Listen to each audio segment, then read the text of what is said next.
Hey guys, welcome back to the shop for another Saturday night special, and thankfully I'm good and well, and the shop as well, and everything's good here.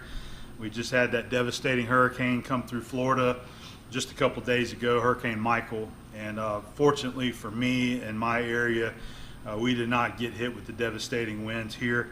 About 100 miles to the east or so around Panama City Beach, and Mexico Beach is where they got the brunt of that powerful storm that came through.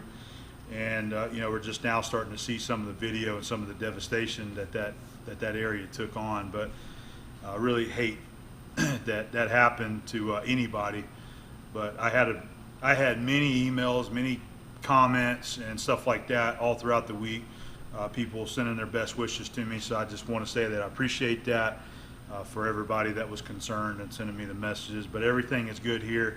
I'm telling you, where I'm at in this area, we didn't hardly get anything. I think there was some local high rising water. The coastal storm surge came up a couple of feet, and that was really about it. As far as wind, we might have had some 20-mile-an-hour gust here, but you never lost power. Nothing happened that I'm aware of around here. So everything's pretty cool here. Okay, so thanks everybody for your concerns there.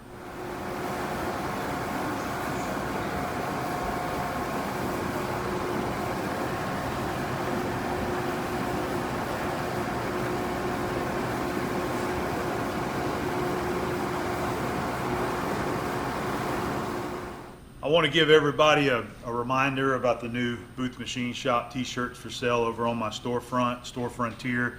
I'll have a link down here that you can click on and go to it. And thank you everybody that's been showing the support. You don't have to go and pick this shirt out. I've got several t-shirts. I got my original A-Bomb 79 t-shirt. I still have the pocket tees on there. I got the Shop Life tees. There's a lot of t-shirts on there. And I know fall is just knocking on the door, so there's hoodies for sale too. If you like the channel art, you can go over there and get you a hoodie with the logos and stuff like that on them too. So go check that out and pick you up a t-shirt, maybe a hoodie as well.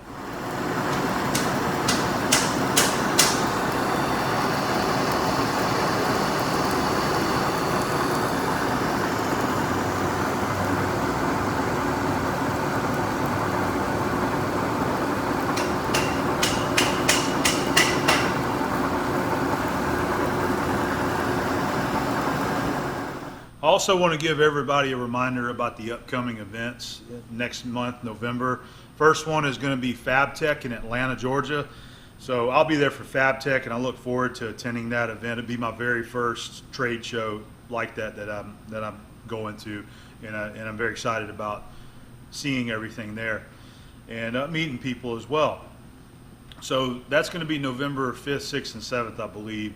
Okay, that Monday before the event, first week of November, we're having a YouTube meetup at JD Brewer's shop. He's got a welding and fab shop there. I believe it's in Winston, Georgia. JD Brewer is on Instagram as Apexish, and he's also got a YouTube channel there as well, JD Brewer. And I'm gonna share those links there in the video description. You can check that out. But if you're looking for directions, if you would like to go, you need to contact JD Brewer, and he can give you directions to his shop. I believe it's going to be 5 to 10 p.m. that Monday evening there before FabTech. And it's a YouTube get together. It's an Instagram get together. It's going to be a day. JD invited everybody that wants to come out and hang out, meet everybody. So that's what it's going to be. Is sort of like a big YouTube meetup. So if you guys want to come out and hang out, be sure to get with JD and get some directions on where to go and come out and hang out with us, okay? So the next event is going to be November 17th in Lindale, Texas. That's going to be the Good of the Land Fest, and I'm going to be attending that as well as several other YouTube creators, and another event that I'm just really looking forward to, having a couple days off. I'm going to travel. I'm going to meet a couple guys up there in the Texas area and attend that event, and it looks like it's going to be pretty cool. A lot of neat activities going on there, such as blacksmithing and just a lot of old Industrial Revolution type things that's going to be going on at the museum. And it's just going to be a good time to meet with some more of you guys that might want to come out, and maybe you're in, around Texas that you want to come. So it's going to be sort of like another YouTube meetup if you want to come and just hang out, and there's going to be a lot of cool stuff at the event too to see. So November 17th, Lindale, Texas, the Go to the Land Fest. Maybe I'll see you there. So this is a roller out of a paper machine I'm having to modify. The journals on the ends have to be turned down 1 1/4 inches. So it's actually a fairly easy job. Got this first end done. I will have to mill the keyways in the ends as well.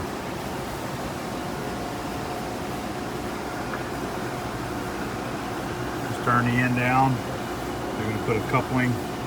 Got a coupling that goes on this end, bearing that goes right there. Alright, we're actually going to do the other end too because they want this reversible. So when one end wears out, they can flip it around and do the other end. And flip it around, we're going to turn it. Bearing rides right here, and we'll just polish this up.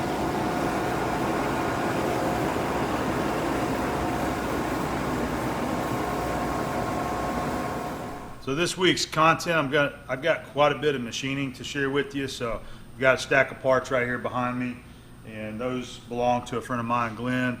He's here in town. Duckman Cycles and VW Garage, that's his channel. And I've been helping him do some modifications to this. So we're going to get to the first part on this episode, getting some bearings sleeved over there, and I've got several things to do. So that's going to be kind of probably about at least 3 weeks of work there for SNS that we're going to be getting to on those modifications there. So that's going to be in this episode. I've also got some sticker mail that's been coming in. I want to pull these out and go ahead and get them on the cabinet. That was something that I had mentioned, was if you guys have some channel stickers, you know, some YouTube, Instagram, whatever, you know, shop stickers, if you want to send them to me, I'd like to fill that cabinet up over there, that list with some shop stickers. So I've got quite a stack right here, several, about 5 or 6. So, and we'll get them over there on the cabinet. Okay, the second end of the roll here is completed.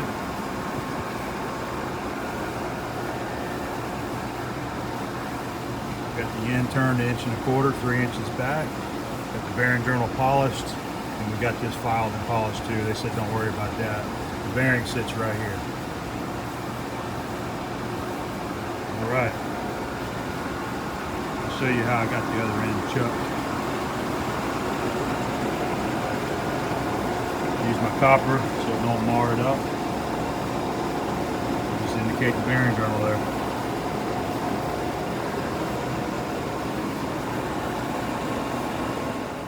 All right, so the Machinery's Handbook giveaway. I've got one here that I'm gonna pick a winner for, which I've actually already done. I did that right before I come out here to film this. I'm just kind of changing it up a little bit on how I'm gonna draw a winner. I'm still using the same process, and we've got a total of 806 entries now for this Machinery's Handbook giveaway. But instead of going in there and showing you the actual list, you know, with everybody's info and hyperlinks and stuff like that, I'm just going to draw a name and number, or draw a number, I mean, and I'm just going to announce it right here, out here in the shop. It's just going to be a little bit simpler and a little bit faster to get through there. And I think you guys know me enough, and I'm honest enough that I'm not going to be I'm not hand picking a name. I'm using that generator, putting in the entries, which is going to be 5 through 810, which like I showed you last week. So 810 now, and I'm going to pick a winner. So this week's book was donated by Warren Jones from Sutton, New Hampshire, and this is a 30th edition Machinery's Handbook. And he did leave a little note right here. It says, Adam, I can't even remember how I come across this 30th edition. I used my 25th edition in the shop and my old American Machinery's Handbook also. Anyway, pass this along. Better to have someone else use it than to collect dust in my office. Cheers, Warren. And P.S. here are a few more notepads for you. So Warren also sent me some of his cool notepads for the shop right here, and I'm going to include one of these notepads with the book there, and I got the rest of them here for me to use out here in the shop. These are always nice to have and be able to jot information down, and they got the grid pattern on it too, which I like. It's, you know, good for making little sketches. All right, so there we go. I've already drawn the winner, which I'll share with you now. So like I said, we've got 806 entries now. I did the random generator, same one that you've seen, and the winner is number 208 in the list there, and that is Ed Hendrickson from Marion, Ohio. And the one question that he answered, his favorite type of content, he just simply says machining. So congratulations, Ed Hendrickson.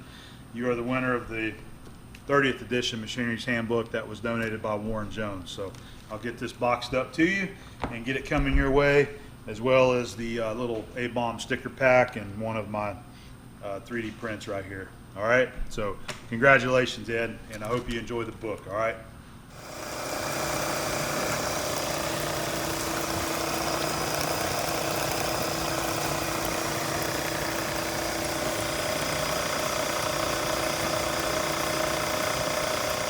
So let's check out some sticker mail. So there's the cabinet, and like I said, been trying to fill that out with some fresh stickers since I hid my other cabinet and lost all the other ones. So it's kind of lacking.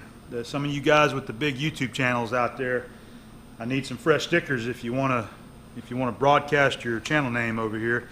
So this is one I've been holding on to for quite a while. It was just on my desk and I kind of forgot about it. So this is from Kyle. He's on Instagram under RR Buildings, and he builds some of the coolest and just finest shop and garage buildings I've ever seen. He calls them post frame. Really cool guy. He's got a YouTube channel as well, and does a lot of tool reviews and things like that. But he is a magnificent craftsman when it comes to buildings. I absolutely love his buildings. So Kyle from R&R Buildings. All right, now we got from the House of Chop. We have Tiglet, and there's his other one right there. Okay, so we'll get those up on the cabinet. Edward Matter. So let's see what Edward sent. Alley Machine Shop, and in his letter he says that he doesn't actually have any stickers. So what he did was he made me a couple of magnets out of his business card. Alrighty. So very cool, Ed. Thank you. Tom Knopp, and he is Hilltop Machine Works. A couple of stickers right there, and there's his business card, Hilltop Machine Works. All right. Harold Waters. A lot of you guys know who Harold is. Amateur Redneck Workshop. I know he's over in Texas. Okay, cool. James Donnelly from Armstrong Metal Crafts.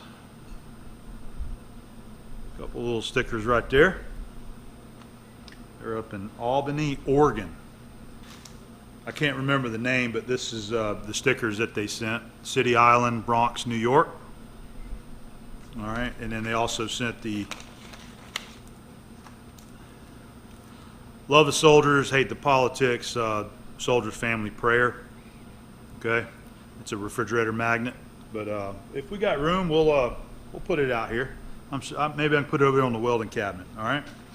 This is from Tommy Wright. Now this is kind of a big boy sticker right here, but he says that this is from one of his race cars. This is what they had him printed out for. Cancer sucks.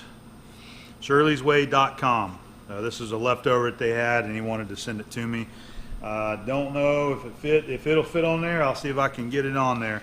And this is a picture of the race car right there that the stickers go on. Alrighty, so I'm going to go ahead and start getting some of these on the cabinets, and I'll bring you back and show you your stickers on here, okay?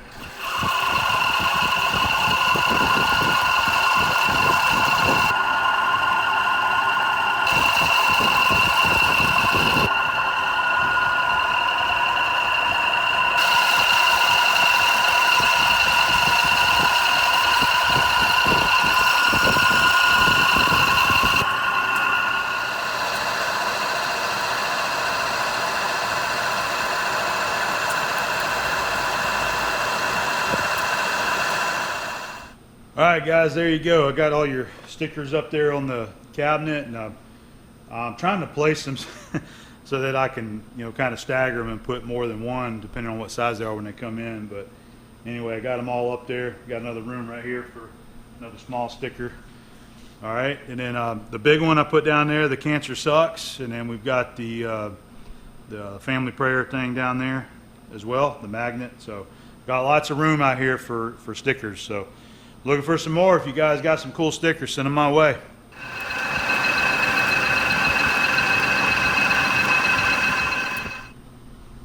what we have here is a stack of automotive parts that don't fit together, that need to fit together. So my friend Glenn, he's a local YouTuber as well. Duckman Cycles and VW Garage is his channel. He likes to piddle with VW cars and what I call parts. He builds something from parts, and this is another one of his projects that he's been working on, putting together a VW and apparently some Porsche parts that he's putting on the front and rear end of this car that he's building. And so he's been trying to reach out to me, asking me for a little bit of help with some machining here. So I finally got back with him, and he came by and showed me what he needed, and went over it. And I think this will make a decent project here and help him out and provide a little bit of footage there for the channel. So we've got some spindles for a VW, and then I believe what he says that these are brake parts. Like, you know, you got a Porsche brake caliper right there. You know, you got right and left side, you got right and left spindles. You got the hub right here that's got some modifications to be done. The bearings don't fit the spindle, you know, things like that. And so we got some different things to do. So let me pull you in and give you a little tighter shot, and I'll show you a few of the things that we got to get done here. So the hub is probably the easiest thing. He wants 3 millimeters faced off the end of this. This is where the seal goes in there, and the hub is going to go up on the spindle like so, and it's right there on the face. So we got to eliminate 3 millimeters of length there on the end of the hub. This spindle right here is one that he said he bought about 20 years ago. Been holding on to him. CB Performance. The spindle, I believe it's a drop spindle is what it is. Alright, so he's going with the larger bearings. I believe these are for the Porsche front end. So we're going with the larger bearings. So I need to put a sleeve in these. This is the small bearing.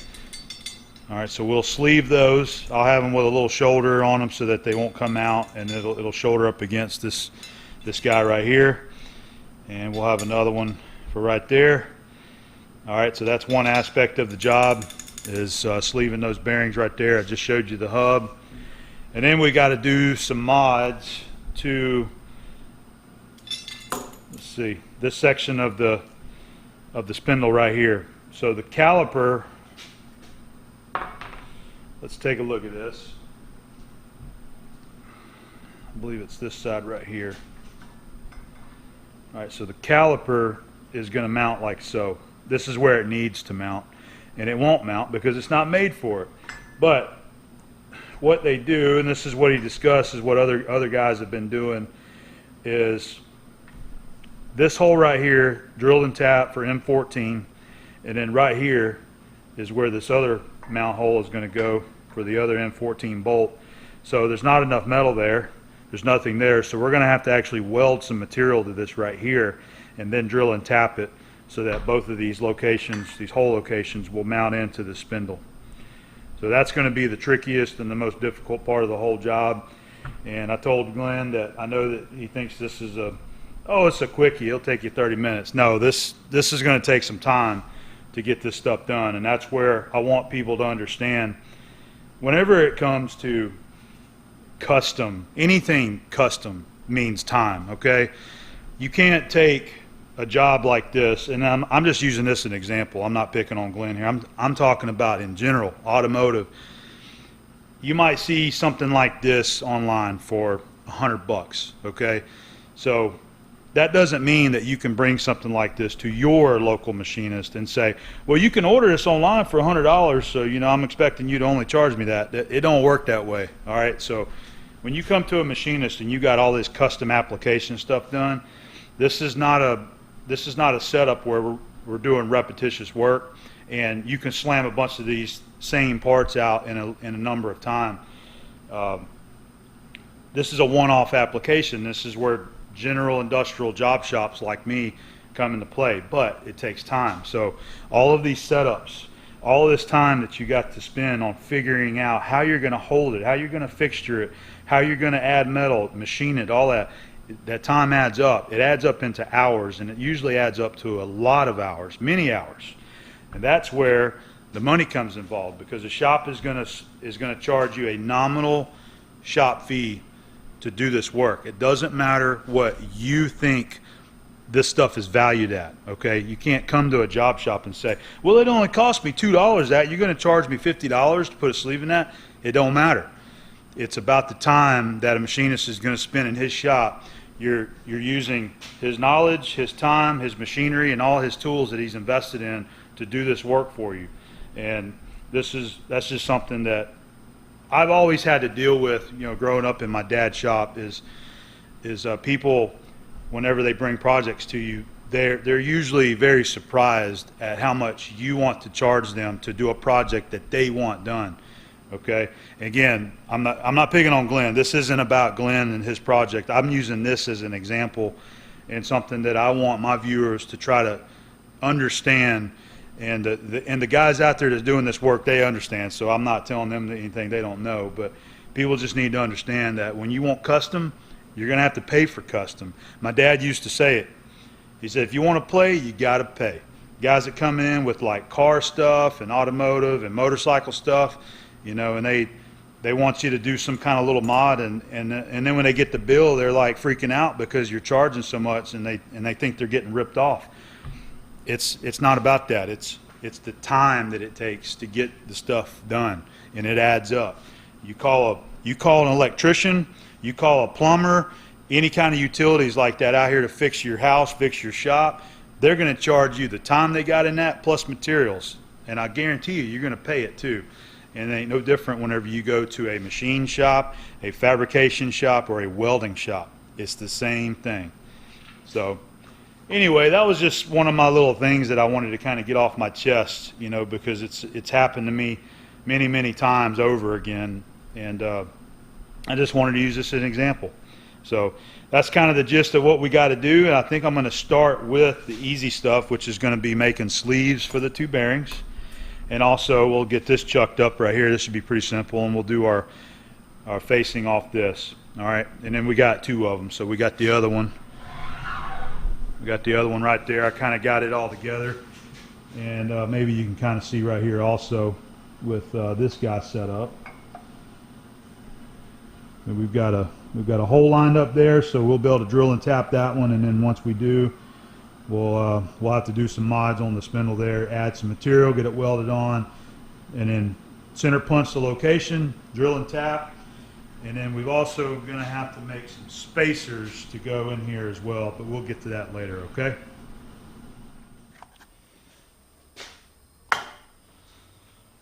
As promised, I'm going to do my metric conversion over to decimal, because that's what I do.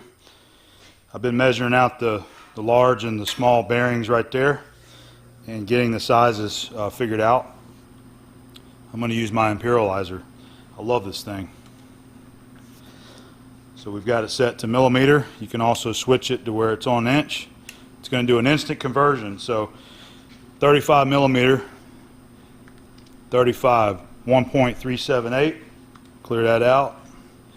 Spindle is 29, 2, 9, 1.1417. 21.5 millimeter, 21.5, 0.8465, we already got that. 17.5 is the spindle, 0.689, we got that down right there. So much cooler than one of those guys right there. So you can switch it, so we'll go up there to inch. All right, so let's go 1, and you see it starts instantly converting it. 0.378, 35 millimeter. 1.1417, 29 millimeter. Very cool. I picked this up from Saunders Machine Works. It's called the Imperial Iser. So just one of my little things that I love having. Just saves a little bit of step with the calculators right there.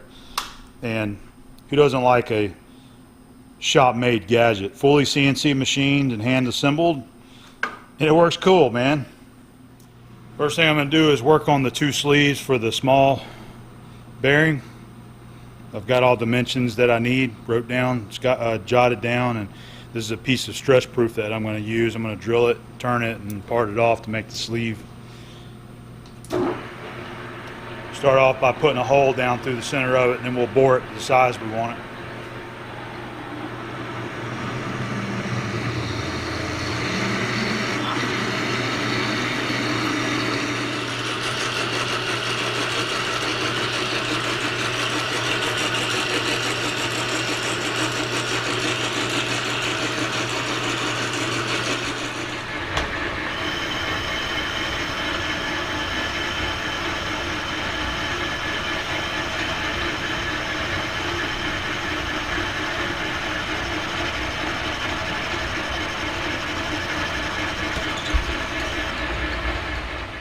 I'm going to get this ID finished out where I want, just using my telescope gauge and a mic. Get it bored to size. I got that bore where I want it, so I face the end off there, and we're gonna go ahead and get the OD finished out.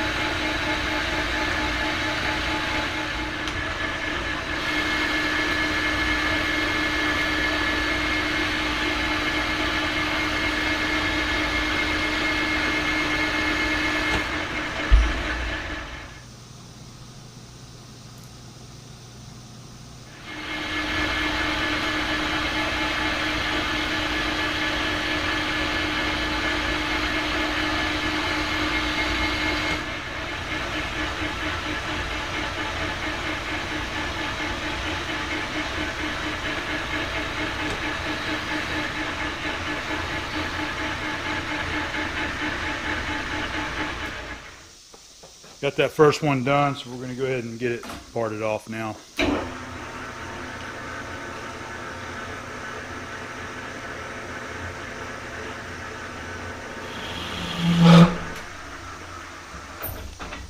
Well, we're going to try to get it parted off.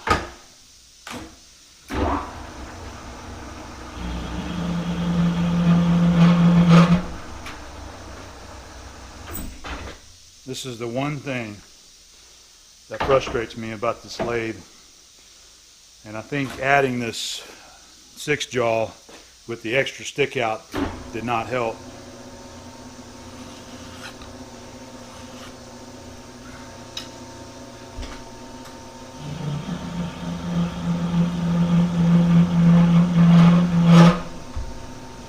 Absolutely ridiculous.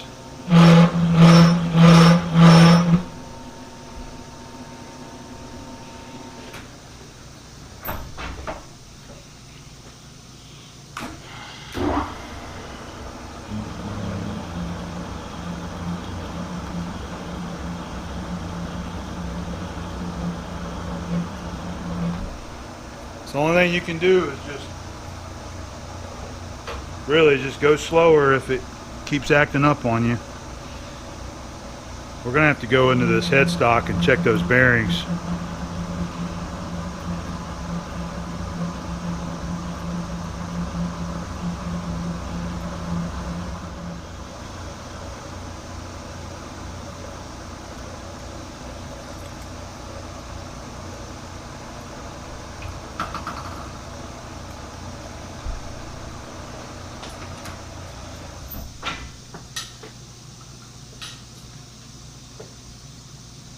Yep, it's hot. All right, so there's our first one. I'm going to go ahead and replicate it. We're going to do one more, and then I'll bring you back whenever we got both of them done, okay? Okay, we got the 2 sleeves finished up. I cut a chamfer on the back side right there because this flange side is going to be the one that goes up towards that shoulder right there on the spindles. And even though they're not going to go all the way back there, I just wanted to give it a little bit of extra relief just in case it was trying to touch that radius there. So we got a good fit on them right there. So we got our 2 bearings. We're going to go ahead and next step is to get these guys pressed in to the bearing. All right.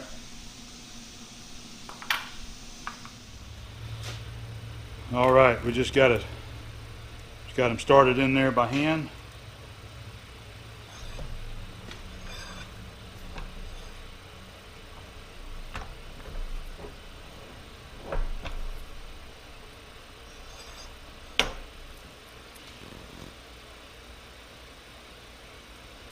There's one.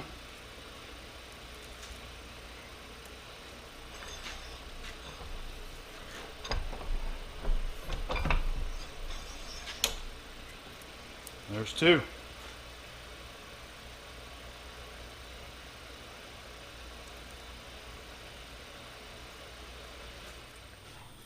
Looks like we got one of them that did perfect. I wanted it to be able to slide on there.